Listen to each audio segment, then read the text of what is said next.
Unti-unti nang babagsak ang career nga nitong si Dara. Dahil sa bungakala niya, ang kanyang lihim pagdating kay Freddy ay mananatiling lihim, sabalit hindi, sapagkat natuklasan na nga nitong si Ivana ang katotohanan. Dahil ang inaakala ni Ivana na ang kanyang iniiyakan at ang kanyang itinuturing na kaibigan ay isa palang ahas.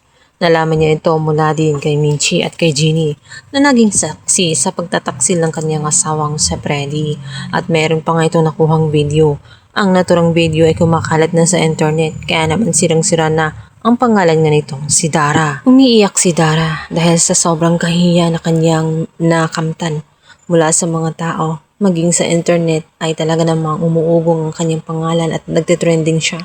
Sikat na si Dara kaya naman isang malaking issue ang makapagpapadumi ng kanyang pangalan. Matagal niya itong inaingat-ingatan.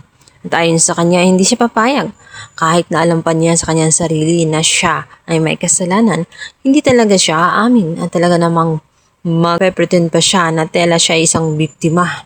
Ayon sa kanya ay gagawa siya ng paraan kung paano malinis ang kanyang pangalan. Magagawa pa kaya ni Dara? Gayong ito ngang si Freddy ay magsasalita na nga sa harap ng press upang aminin na nga ang katotohanan. Nagmamakawa kasi si Freddy dito sa kanyang asawang si Ivana. Naggagawin niya ang lahat-lahat para lamang mapagbigyan siya at patawarin sa kanyang mga nagawa. Inaamin niyang natukso lamang siya kay Ivana. Ngunit matindi ang galit nga nitong si Ivana. Pinaamin niya ang kanyang asawa sa harap ng press na totoo ang kanilang naging relasyon nitong si Dara. Nang sa ganun ay wala nang maging ligtas itong si Dara at tuluyan na nga siyang babagsak. Yun ang magiging ganti ng kanyang kaibigan na si Ivana.